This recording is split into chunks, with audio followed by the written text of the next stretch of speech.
Magandang umaga sa ating lahat. Natutuwa ako at maraming pamilyar na muka na na-meet ko uli na matagal ko na hindi nakikita. Natutuwa rin ako maraming mga bagong kasamahan na ngayon ko lang nakatagpo. So narito ako bilang kinatawan ng academe. So ako ay isang professor ng cultural anthropology sa University of the Philippines, Diliman. Tulad ng nabanggit, dating Vice Chancellor for Community Affairs ng UP Diliman. Siguro yung ilan sa inyo, napapanood din ako paminsan-minsan sa I Wonder, sa KMJS, ang Pinaka, etc.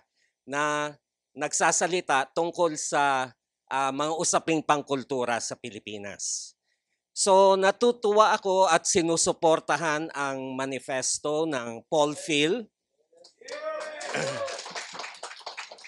Naniniwala ako talagang kinakailangan ng kapayapaan ng ating bansa. At bilang isang antropolohista na pinag-aaralan ng kultura, sinusuportahan ko yung panawagan ng Paul Phil na tignan din ang pangkulturang ugat ng mga hidwa. Kasi alam naman natin na maraming hidwaan, tunggalian na nangyayari sa ating bansa. Hindi lang yung gera, ano? Sa mga kapatid natin sa Mindanao, andyan yung Rido. Sa Cordillera, kung saan mahabang panahon ako nag-fieldwork, merong mga nagaganap ding tribal war. Ano? So magandang tignan bakit kaya nagkakaroon ng ganito at ano bang solusyon. Sa katunayan, para sa mga kapatid nating katutubong Pilipino, meron silang mga solusyon. Ang lagi nating nakikita, tribal war, pero meron din silang konsepto ng peace pact o yung bodong.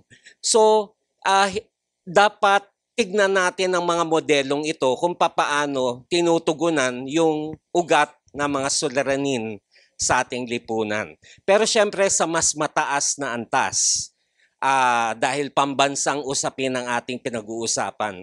Maganda ring tignan yung mga dating efforts. Dati merong after ng EDSA Revolution, may Coalition for Peace, may tinayuring mga peace zones sa iba't ibang lugar sa Pilipinas.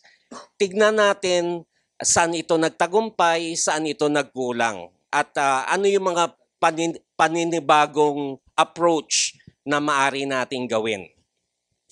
Nabanggit kanina na ano rin ako, no, dating political prisoner nung panahon ng dating Pangulong Marcos Sr.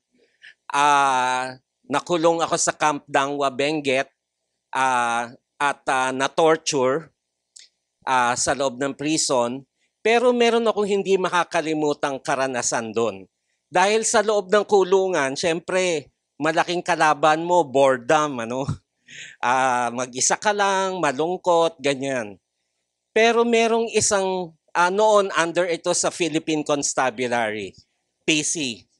Merong Sergeant of the Guards, Sergeant Rolando Benito ng 191st PC Company ng Benguet na tuwing hapon pumapasok sa selda ko at kumakanta kami, naggigitara, mga Bob Dylan songs.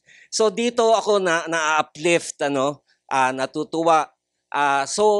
At nakukwento niya rin at ng iba pang mga sundalo na kahit sila hindi sang-ayon sa nangyayari nung kapanahonang yun. So doon ko na-realize na hindi kaaway yung mga sundalo. Pare-pareho tayong naghahangad ng pagbabago ng ating lipunan.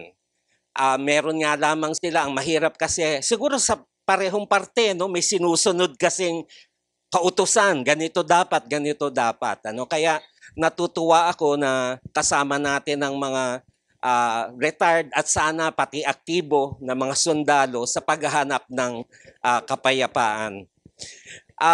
Unfortunately, yung binanggit kong si Rolando Benito, later ay pinatay ng NPA. Kung sino pa yung simpatetico sa mga kasama, pero tingin ng iba siya ay kaaway, siya ay napatay. Ano?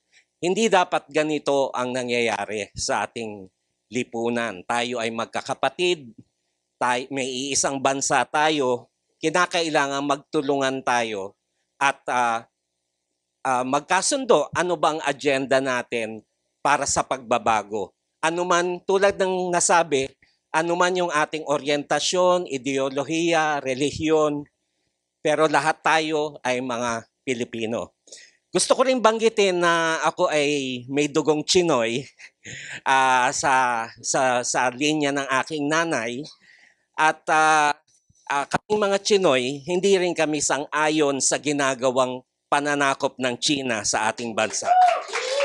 Okay. At dito kami nakikiisa sa kasalukuyang pamahalaan na sagkaan, labanan ang ganitong panghihimasok. Dito lamang, maraming salamat.